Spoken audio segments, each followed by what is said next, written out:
Title: Overnight Delivery Driver Horror Stories That Haunt Me. They sell you on the job, right? It's simple, they say. Pick up, drop off, get paid. Easy money. It's supposed to be just you, your truck, and the open road. What they don't tell you about are the nights that crawl under your skin and just decide to live there. They don't tell you about the silence on some back road that's so absolute. It feels like you've driven right off the edge of the world. Or the porch lights that flicker in a way that feels like a code you were never, ever meant to see.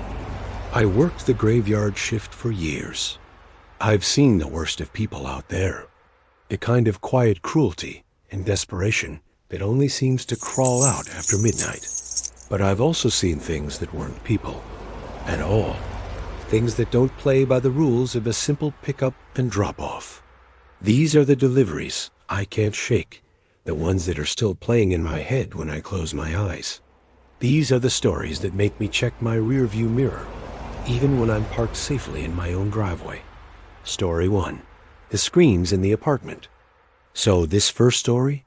It isn't about ghosts or monsters, at least not the kind you're thinking of. It's about something way more common, and maybe that's what makes it so much more terrifying. It's about the kind of horror that hides behind a perfectly ordinary apartment door. It was a Tuesday, usually a slow night. Around 1:30 a.m., an order for a food delivery app pings my phone. Standard stuffed burger, fries, extra-large soda. The destination was one of those sprawling, low-income apartment complexes at the edge of town. You know, the type built in the 70s. A confusing maze of identical-looking buildings with the numbers peeling off the doors. The air that night was heavy and humid, the kind that promises a thunderstorm that never quite breaks. I finally found the right building, C block, and headed up 3 flights of concrete stairs. The stairwell was thick with the smell of stale cigarettes and damp. As I hit the 3rd floor landing, I heard it. At first, it was a faint, rhythmic thumping. Thump, dot, dot, dot, dot, thump. I figured it was just bass from someone's stereo. But as I got closer to apartment 312, the sound got clearer. It wasn't music. It was the sound of someone or something being hit against a wall. And under that, barely there, was another sound. A muffled, desperate cry. I froze, the greasy paper bag crinkling in my fist. Was I actually hearing that? My brain started scrambling for a logical reason. A loud movie, an argument, people fight.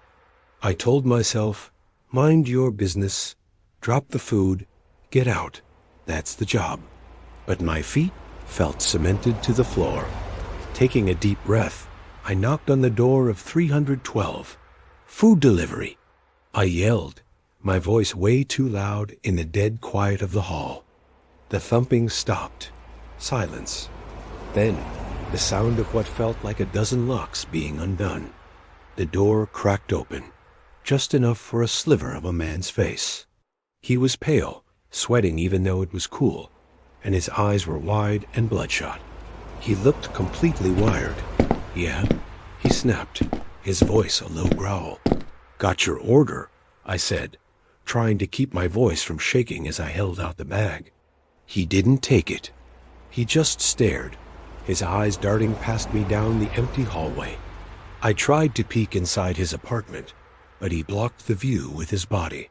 And that's when I decided to push it. Hey man, is everything all right? I thought I heard something, sounded like someone banging on the wall. His face went rigid. Old pipes, he said, way too fast. This whole building's a dump. Thin walls. It was plausible, sure, but his whole vibe was screaming liar. He finally snatched for the food, and as his arm came out, the door swung open another inch. And in that tiny gap, I heard it again. Clear as a bell, though it was barely a whisper. A woman's voice from deep inside the apartment. Help me. My blood went ice cold. The man's eyes shot back toward the sound, a flash of pure rage crossing his face. He ripped the bag from my hand, threw a crumpled 20 at my chest, and slammed the door. The deadbolts clicking back into place echoed down the hall. I just stood there, my own heartbeat roaring in my ears. Now, there was nothing but silence from the apartment. And it was so much worse than the screaming. Every instinct screamed at me to walk away. Not my problem. Other deliveries were waiting. But that whispered plea, ... helped me. It just kept replaying in my mind. I backed away from the door, my hands trembling. I walked, didn't run, down the stairs, trying to look casual in case he was watching me through the peephole. The second I was back in my truck, I locked the doors. I just sat there for a minute, engine off, staring up at the dark window of apartment 312. I called the non-emergency police line. I didn't want to get involved, but I couldn't just leave. I gave the dispatcher the address, the apartment number, and told her what I heard. The thumps, the erratic guy, the woman's voice. She sounded tired, but took the info and said she'd send a car for a welfare check. I waited down the street for 15 minutes. No patrol car came. I had to get back to work. For the rest of the night, for weeks, I was obsessed. I checked local news, police blotters, anything for a report at that address. I found nothing. No domestic disturbance, no assault, no missing person. Not a thing. And that's what haunts me. The not knowing. Did the cops ever show up? Did they knock? And did he just tell them everything was fine? Did they leave, just like I did? Or did I dream it all up, just a product of a tired mind on a late shift? I don't think so. I know what I heard. I delivered a burger to a man who had a woman crying for help in his apartment, and I'll never know what happened to her. That door is always closed in my mind, and I can still hear her on the other side. That night taught me a valuable lesson. The most terrifying monsters are the ones that look just like us. It made me wary of every single closed door. But then came the night I delivered to something that ... shouldn't exist, something not human. And that changed everything. That made me afraid of the dark itself. Story 2. The roadside follower. This happened about a year later. I'd switched to being an independent courier, mostly moving packages for a logistics company. Better pay, but the routes were way more isolated. This was the worst of them. The order came in around 11 p.m. for a priority overnight delivery.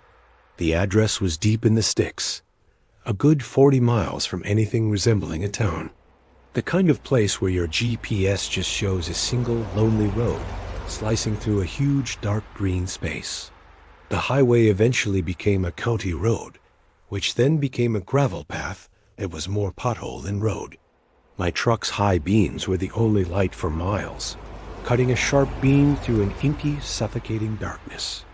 No houses, no streetlights, nothing. It felt like I was driving through a black hole. The GPS chirped, "You have arrived." My destination was an old, busted farmhouse, sitting way back from the dirt road. It looked straight out of a horror movie peeling paint. A sagging porch, windows like black, empty eyes. The instructions were simple. Leave package on front porch. Do not knock. Gladly, I grabbed the box, ran to the porch, and dropped it. The air was dead still. No crickets, no wind, just the low hum of my truck. An overwhelming feeling of being watched crept over me. I scrambled back to the cab, slammed the door, and threw it in drive, peeling out on the loose gravel. As I turned back onto the dirt road, my headlights swung across the tree line at the edge of the property. And that's when I saw it. Just for a second, caught in the light. A figure. It was tall, impossibly thin, and it was standing perfectly still, just ... watching me. I stomped on the gas, my heart starting to pound against my ribs. A person? Out here? At this hour? I risked a glance in my rearview mirror, fully expecting it to be gone. It wasn't. It was on the road now, directly behind my truck. And it was moving. But it wasn't running. I need you to understand this. There was no bobbing, No pumping arms. It was just dot, dot gliding. It moved with this horrifying, unnatural smoothness, like a shadow being pulled across the pavement. I pushed the truck to 50, and 60 miles an hour, a stupid speed for a road like this. I looked in the mirror again, my knuckles white on the steering wheel. It was still there, effortlessly keeping pace. Its shape was just a silhouette against the darkness, but I could tell its limbs were too long, too thin to be human. Cold, absolute panic seized me. This was not a person. People can't move like that. I was fishtailing on the gravel, trying to get away from this thing. For a solid minute, it stayed right on my tail. Then, just as suddenly as it had appeared, it was gone. The road behind me was empty. I let out a breath, a sob, thinking it was over. My mind was screaming at me. It was a trick of the light. An animal, you're exhausted. And that's when it happened. In a single heart-stopping, world-ending second, it was right outside my driver's side window. I never saw it approach. It was just there. A pale, featureless face. A smooth, horrifying oval where eyes and a mouth were supposed to be. It was so close, I could have touched it.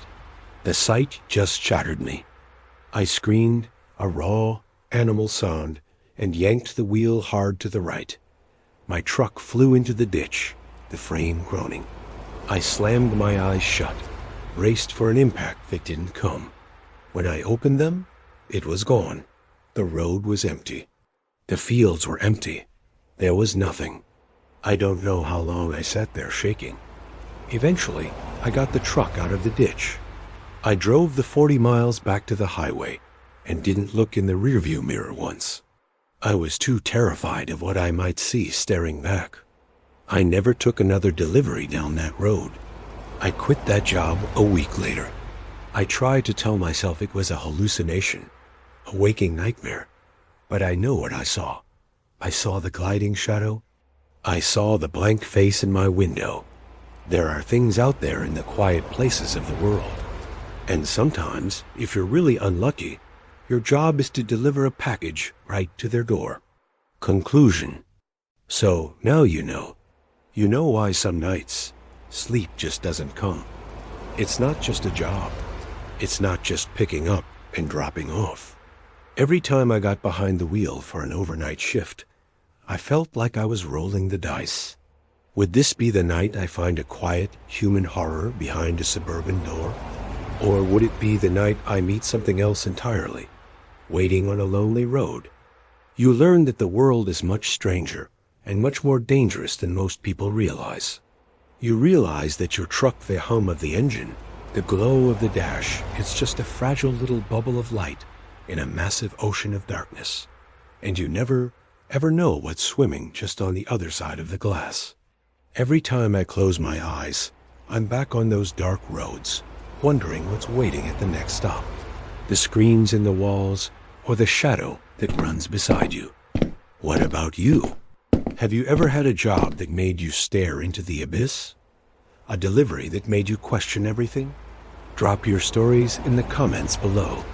I'd genuinely like to read them. And hey, if you want to hear more tales from the graveyard shift, you know what to do. Like and subscribe. Stay safe out there.